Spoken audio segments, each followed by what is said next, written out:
Hello everyone, welcome back to my channel chemistry with Sakshi.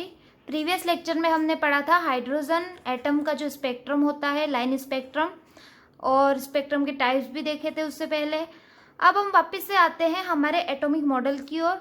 Atomic model में हमने दो model पढ़ लिए हैं। जे थॉम्सन का मॉडल जो कि फेल हो गया था, उसके बाद आया था रदरफोर्ड का मॉडल। उसके भी कुछ ड्रॉबैक्स थे, लेकिन उसके जो ड्रॉबैक्स थे उसी में कुछ मॉडिफिकेशन करते हुए नील बोर ने अपना एक मॉडल दिया था जिसको बोलते हैं Bohr's model of atom. Clear है इतना? अब हम देखते हैं कि जो बोर के मॉडल पे चलने से पहले हम रदरफोर्ड के मॉडल के जो ड्रॉबैक थे उसको रिवाइज कर लेते हैं, ताकि आप लोगों को ये और अच्छे से समझ में आ जाए। फर्स्ट जो ड्रॉबैक था उनका, वो क्या था कि वो स्टेबिलिटी ऑफ एटम के बारे में नहीं बता पाए थे। स्टेबिलिटी ऑफ एटम मतलब कि मैक्सवेल की जो थ्योरी थी उनके अकॉर्डिंग क्या था, वापिस से यहाँ पे मैं बता देती हूँ। मैक्सवेल की जो थ्योरी थी उनके अकॉर्डिंग था कि एक चार्ज पार्टिकल जो होता है और एक्सेलरेटेड होता है, तो वो क्या करता है, एमिट करता है रेडिएशन को। और जब उसको रदरफोर्ड की थ्योरी पे लगाया गया तो क्या था कि ये एक इलेक्ट्रॉन है जो कि क्या है, चार्ज पार्टिकल, और ये न्यूक्लियस के चारों तरफ क्या करता है, रिवॉल्व करता है। तो ये इलेक्ट्रॉन चार्ज पार्टिकल भी है और ये एक्सेलरेटेड भी है, तो इसको क्या करना चाहिए, एमिट करनी चाहिए रेडिएशन। तो इसके अकॉर्डिंग ये जैसे जैसे एमिट करेगा अपनी एनर्जी, तो क्या होगा, ये न्यूक्लियस से क्या कर लेगा, कोलाइड कर लेगा। इससे तो एटम क्या हो जाएगा, खत्म हो जाएगा। तो ऐसा तो होता नहीं है, क्योंकि एटम तो क्या करता है, एग्जिस्ट करता है। तो उसका जो था रदरफोर्ड का जो फर्स्ट ड्रॉबैक यही था कि वो एक एटम की स्टेबिलिटी के बारे में नहीं बता पाया था। सेकेंड जो था वो लाइन स्पेक्ट्रम क्या होता है उसके बारे में नहीं बता पाया था। रदरफोर्ड के मॉडल के अकॉर्डिंग कंटिन्यूस स्पेक्ट्रम आना चाहिए था, लेकिन एक्चुअल में कौन सा आ रहा था, लाइन स्पेक्ट्रम, तो वो उसको भी नहीं बता पाया था। और थर्ड जो था वो इलेक्ट्रॉन की फिक्स पोजीशन के बारे में नहीं बता पाया था। उन्होंने ये तो बोल दिया था कि इलेक्ट्रॉन जो होता है वो मतलब न्यूक्लियस के चारों ओर क्या करता है, रिवॉल्व करता है, लेकिन उनकी फिक्स पोजीशन क्या है वह नहीं बता पाया था। तो आज हम देखेंगे कि बोर मॉडल ऑफ एटम क्या होता है। इसी रदरफोर्ड के जो ड्रॉबैक थे उसी को मॉडिफाई करते हुए इन्होंने अपना एक एटम का मॉडल दिया था। स्टार्ट करते हैं फर्स्ट पोस्टुलेट से। इनके कुछ पोस्टुलेट्स थे।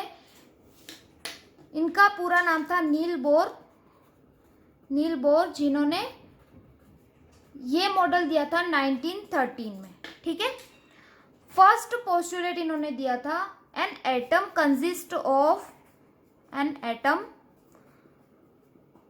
Consist of small heavy positively charged nucleus in center and do not revolves randomly। इसका मतलब क्या हुआ, एटम जो होता है वो कंसिस्ट करता है small heavy positively charge nucleus, जो कि रदरफोर्ड ने भी यही कहा था कि ये न्यूक्लियस है, और न्यूक्लियस क्या करता है, पॉजिटिवली चार्ज पार्टिकल को कंसिस्ट करता है। न्यूक्लियस के बीच में क्या होता है, पॉजिटिवली चार्ज पार्टिकल, जिसको हम क्या कहते हैं, प्रोटॉन। लेकिन रदरफोर्ड के अकॉर्डिंग क्या था, इलेक्ट्रॉन रेंडमली कहीं पे भी रिवॉल्व कर सकता है, लेकिन बोर ने क्या कहा कि do not revolve randomly. Electron जो होता है वो रेंडमली कहीं पे भी रिवॉल्व नहीं कर सकता, वो एक पर्टिकुलर पाथ में रिवॉल्व करेगा। सेकेंड पोस्टुलेट यही आएगा कि वो एक पर्टिकुलर पाथ में रिवॉल्व करेगा, ये इसे रेंडमली इस प्रकार से रिवॉल्व नहीं करेगा, इसका कोई एक फिक्स पाथ होगा। ठीक है, समझ में आ गया फर्स्ट पोस्टुलेट। अब सेकेंड पोस्टुलेट क्या था, electrons always moves in a specific path, जिसको कि ऑर्बिटल भी कहते हैं, शेल भी कहते हैं, which have fixed energy, जिसकी एनर्जी क्या होती है, फिक्स होती है, at specific radius, और उसकी रेडियस भी क्या होती है, फिक्स होती है। और इन ऑर्बिटल को नाम दिया, this orbitals are called as stationary energy level.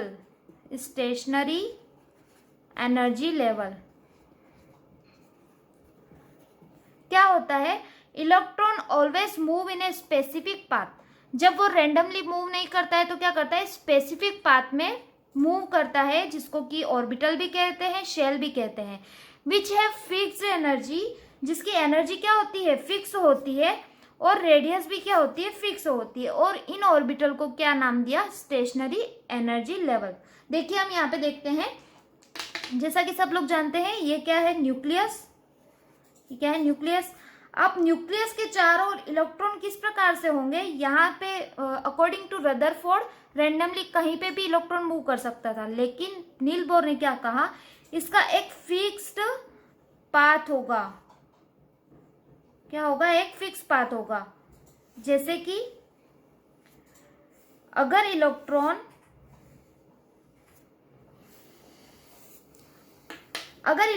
यहां पे है, मतलब ये क्या है, n इज इक्वल टू 1, ये इसकी ग्राउंड स्टेट कहलाती है। ये इलेक्ट्रॉन कहाँ पे है, फर्स्ट ऑर्बिटल, जिसको कि क्या कहते हैं, शेल भी कहते हैं, और स्पेसिफिक पाथ होता है इसका। अगर यहाँ पे है तो n इज इक्वल टू 2 में है, ये n इज इक्वल टू 3 में है, n इज इक्वल टू 4 में है। इस प्रकार से इनफाइनाइट शेल्स होती है, ठीक है। तो इसको क्या नाम दिया, जब n इज इक्वल टू 1 में होता है तो इसको k कहते हैं, इसका l नाम दिया, इसको m और इसको n नाम दिया। क्लियर है इतना। तो नील बोर ने क्या कहा, इलेक्ट्रॉन जो होता है ऑलवेज फिक्स्ड पाथ में ही क्या करता है, मूव करता है। ये इन दोनों के बीच में मूव नहीं करेगा, या इन दोनों के बीच में मूव नहीं करेगा। लेकिन रदरफोर्ड के अकॉर्डिंग क्या था, ये कहीं पे भी रेंडमली यहाँ पे या कहीं पे भी क्या कर सकता था, मूव कर सकता था। लेकिन नील बोर ने कह दिया कि ये एक फिक्स पाथ में, फिक्स शेल में मूव करेगा, जिसको कि स्टेशनरी एनर्जी लेवल कहते हैं। स्टेशनरी एनर्जी लेवल, ठीक है। ये क्या है, एनर्जी लेवल्स, जो कितने भी हो सकते हैं, इनफाइनाइट तक हो सकते हैं। इनको स्टार्टिंग के 4 जो है, इनको नाम दे दिया के, एल, एम, एन। अब यहाँ पे एक ध्यान देने वाली बात है कि n इज इक्वल टू 1 में जब इलेक्ट्रॉन है तो इसको क्या कहते हैं, ग्राउंड स्टेट। इसको कहते हैं ग्राउंड स्टेट। और जब n इज इक्वल टू 2, 3, 4 या फिर कितना भी इनफाइनाइट तक हो सकता है तो इसको बोलेंगे एक्साइटेड स्टेट। अब जब n इज इक्वल टू 1 में है तो ये फिक्स है कि इसको ग्राउंड स्टेट कहेंगे। लेकिन जब 2 में होगा तो इसको फर्स्ट एक्साइटेड स्टेट, थर्ड में होगा तो सेकेंड एक्साइटेड स्टेट, फोर्थ में होगा तो थर्ड एक्साइटेड स्टेट। इस प्रकार से हम कहते जाएंगे, ठीक है। तो सेकेंड पोस्टुलेट और फर्स्ट पोस्टुलेट आप लोगों को समझ में आ गया। फिर हम आगे बढ़ते हैं, हमारा थर्ड पोस्टुलेट क्या था। इससे पहले इसका स्क्रीनशॉट ले लीजिए।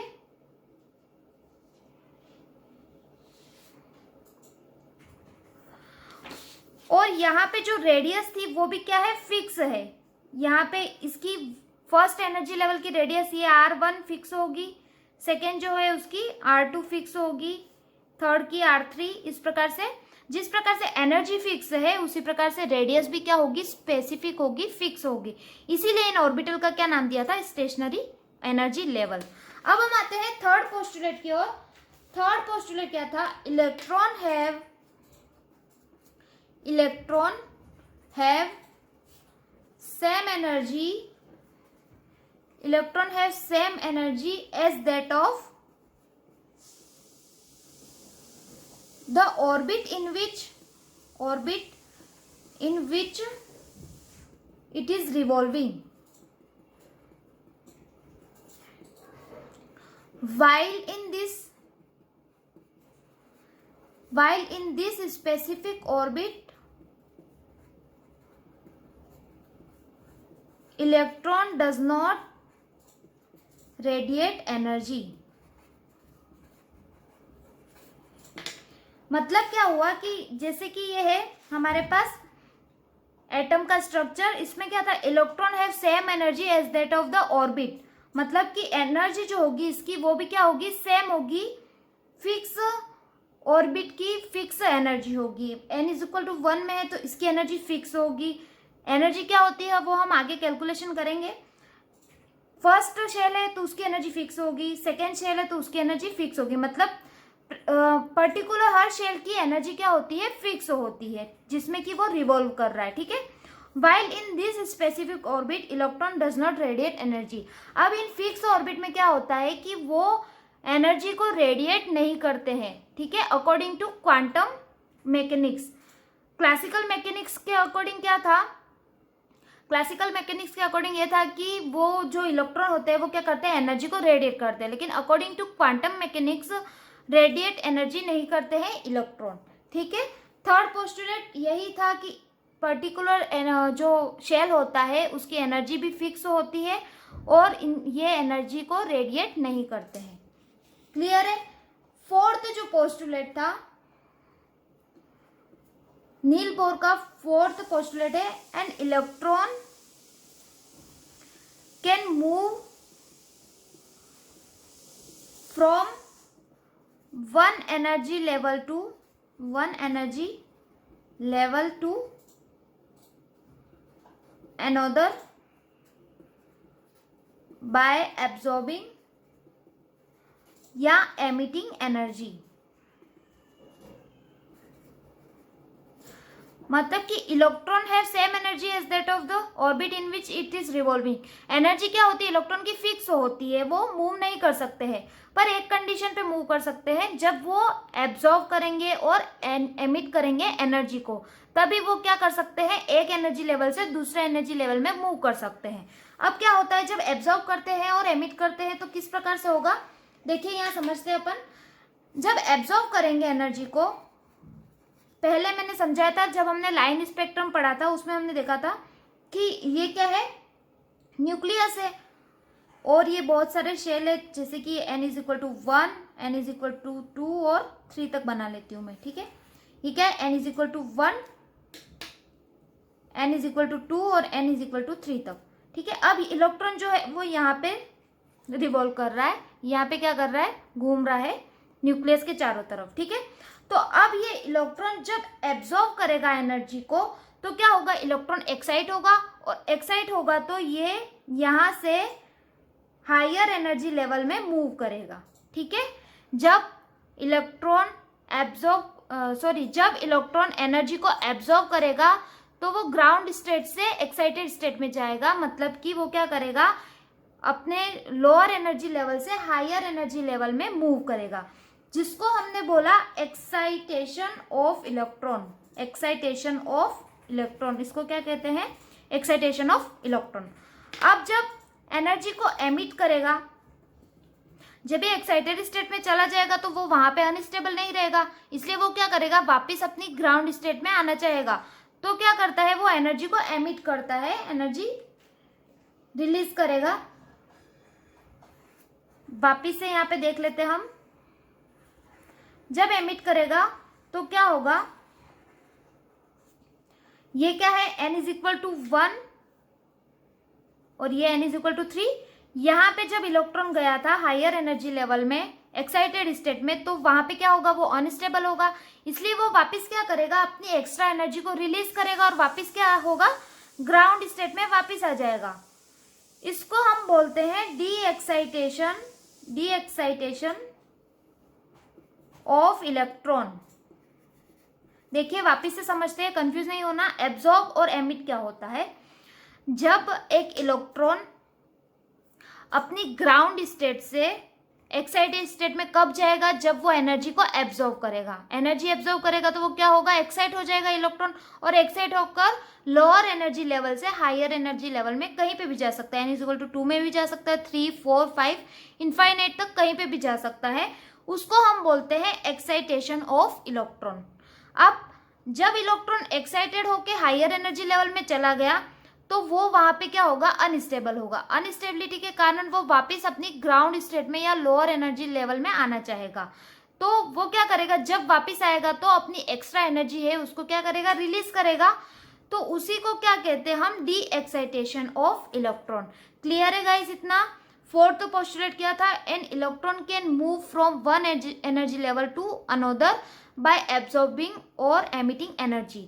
ऐसे तो उसकी फिक्स पोजीशन होती है, सेम एनर्जी होती है हर एनर्जी लेवल की, लेकिन वो कब जा सकता है एक एनर्जी लेवल से दूसरे एनर्जी लेवल पे, जब वो क्या करेगा, कुछ एब्जॉर्व करेगा एनर्जी या फिर एमिट करेगा, तभी वो क्या कर सकता है, एक एनर्जी लेवल से दूसरे एनर्जी लेवल में मूव कर सकता है। क्लियर है? अब हम आते हैं फिफ्थ पोस्टुलेट की तरफ। फिफ्थ पोस्टुलेट क्या था इसका? The angular momentum. अब यहाँ पे एंगुलर मोमेंटम की बात हो रही है। देखिए समझते हैं। सबसे पहले पोस्टुलेट लिख लेते हैं। The angular momentum of an electron in a shell is always equal to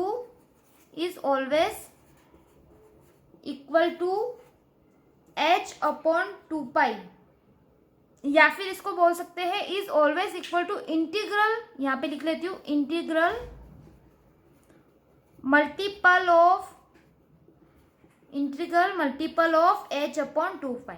देखिए समझते क्या होता है। एंगुलर मोमेंटम जो होता है वो ऑलवेज किसके इक्वल होगा? h अपॉन 2 पाई के इंटीग्रल मल्टीपल पे। ठीक है, एंगुलर मोमेंटम क्या होता है और h अपॉन 2 पाई। एंगुलर मोमेंटम को हम डिनोट करते हैं L से।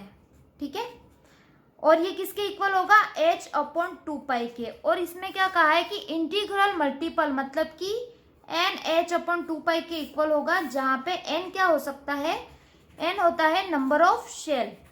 नंबर ऑफ शेल, इसका मतलब क्या हुआ? देखिए समझते हैं। नंबर ऑफ शेल, जब ये शेल के नंबर है, जब ये electron n is equal to 1 में होगा, नंबर ऑफ 1 एनर्जी लेवल में होगा, तो क्या होगा इसकी वैल्यू? h अपॉन 2 पाई। जब ये सेकेंड एनर्जी लेवल में होगा, इसका शेल नंबर कौन सा होगा? सेकेंड होगा, तो क्या होगा? 2h अपॉन 2 पाई। थर्ड में होगा तो 3h अपॉन 2 पाई, 4 में होगा तो 4h upon 2 pi, and so on, इस टाइप से। ठीक है, समझ में आ गया? ये क्या होगा? इंटीग्रल मल्टीपल होगा, जहां पे n क्या है? नंबर ऑफ शेल, या फिर इसको बोल सकते हैं इंटीजर नंबर। ठीक है, अब ये h अपॉन 2 पाई और 2h अपॉन 2 पाई के बीच में 1.5 h अपॉन 2 पाई नहीं हो सकता है, मतलब कि इसको इसीलिए क्या कहा था? Bore quantization. इसको बोलते हैं बोहर क्वांटाइजेशन। बोहर क्वांटाइजेशन मतलब कि ये ऐसे टुकड़ों में नहीं रहेगा कि 1.5 h अपॉन 2 पाई हो गया, फिक्स होगा। इसकी angular momentum is equal to NH upon 2 pi, fix होगा। n जहाँ पे क्या होगा? 1 2 3 4 इस प्रकार से हो सकता है। ये बीच बीच में इसकी 1.5 या फिर 2.5 या फिर 2.7 2.8 इस प्रकार से नहीं होगा, इसीलिए इसको क्या कहा था? Bore quantization. क्लियर है? अब यहाँ पे देखते हैं हम L क्या होता है, एंगुलर मोमेंटम क्या होता है। जहाँ पे यहाँ पे H क्या है? सबको पता है H क्या है? प्लांक्स कांस्टेंट, जिसकी वैल्यू क्या होती है? प्लांक्स कांस्टेंट, जिसकी वैल्यू है 6.626 मल्टीप्लाई बाय 10⁻⁻34 जूल सेकेंड। इसकी यूनिट क्या है? Joule second. क्लियर है? अब हम चलते हैं एंगुलर मोमेंटम की ओर। एंगुलर मोमेंटम क्या होता है? ऐसे तो सब लोगों ने फिजिक्स में पढ़ लिया होगा मोमेंटम क्या होता है। यहाँ पे एक बार देख लेते हैं हम एंगुलर मोमेंटम क्या होता है। लीनियर मोमेंटम जो होता है, नॉर्मल जो मोमेंटम होता है जिसको P से डिनोट करते हैं, इज इक्वल टू होता है mv। ठीक है, अब एंगुलर मोमेंटम क्या होता है? यहाँ पे क्या है? न्यूक्लियस। न्यूक्लियस में क्या है? बहुत सारे प्रोटॉन। अब इलेक्ट्रॉन इसके चारों ओर क्या कर रहा है? रिवॉल्व कर रहा है, और ये एक फिक्स रेडियस है जो कि r है। अब ये ऐसे रिवॉल्व करेगा तो क्या होगा? इसकी ये वेलोसिटी है। ठीक है, v वेलोसिटी से घूमेगा, फिर घूमेगा, यहाँ पे भी v वेलोसिटी, तो वेलोसिटी चेंज हो रही है, और रेडियस क्या है? r है। ठीक है, तो जब p is equal to mv होता है तो एंगुलर मोमेंटम क्या होता है? l वेक्टर बोलते हैं, r vector cross p vector. ठीक है, r vector cross p vector is equal to l vector. ठीक है, अब यहाँ पे इसको सॉल्व करेंगे। फिजिक्स में आप लोगों ने सीखा होगा वेक्टर को किस प्रकार से सॉल्व करते हैं। जब r वेक्टर और p वेक्टर को सॉल्व करते हैं, यहाँ पे आएगा mv की वैल्यू रख देते हैं r क्रॉस mv, और यहाँ पे आ जाएगा साइन थीटा। साइन थीटा, ठीक है, जब वेक्टर हटेगा तो क्या आ जाएगा? Sine theta. और यहाँ पे साइन थीटा, और थीटा की वैल्यू कितनी है? यहाँ पे r और वेलोसिटी के बीच में 90 डिग्री का एंगल है, तो यहाँ पे साइन 90 हो जाएगा, और साइन 90 सब लोगों को पता है वैल्यू क्या होती है? 1 होती है। तो यहाँ पे 1 वैल्यू जब रखेंगे तो L इज इक्वल टू क्या आ जाएगा? mv r। ठीक है, अब इस MVR की वैल्यू यहाँ पे पुट कर लेते हैं L में, तो MVR is equal to NH upon 2 pi. ये इंपॉर्टेंट है बहुत ही इक्वेशन। MVR एंगुलर मोमेंटम हमेशा किसके इक्वल होता है, NH अपॉन 2 पाई पे, where N is equal to number of shell 1 2 3 4 या इनफाइनाइट तक कितने भी नंबर हो सकते हैं, जहाँ पे H अपॉन 2 पाई 2H अपॉन 2 पाई इस प्रकार से हो सकते हैं, ये बीच बीच में नहीं हो सकते हैं, इसीलिए इसको क्या कहा था, बोहर्स क्वांटाइजेशन। क्लियर है गाइस इतना? इसके इतने पोस्टुलेट थे, 5 पोस्टुलेट हमने देखे। इसका स्क्रीनशॉट ले लीजिए।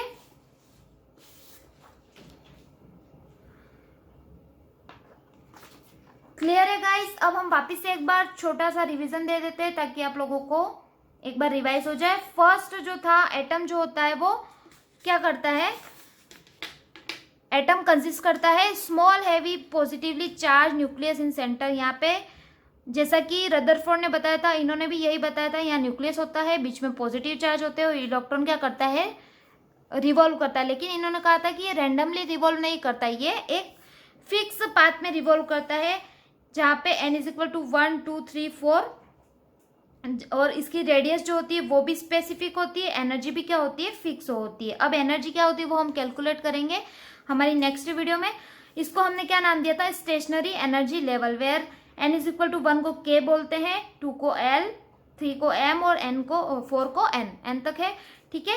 और n इज इक्वल टू 1 है, उसको ग्राउंड स्टेट कहते हैं, और 2 3 4 इन सबको क्या बोलते हैं, एक्साइटेड स्टेट।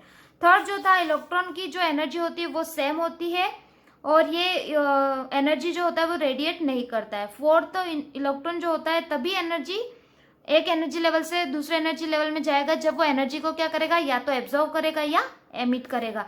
एब्जॉर्व करता है तो उसको बोलते हैं हम एक्साइटेशन ऑफ इलेक्ट्रॉन, एमिट करता है तो उसको क्या बोलते हैं, डी एक्साइटेशन ऑफ इलेक्ट्रॉन।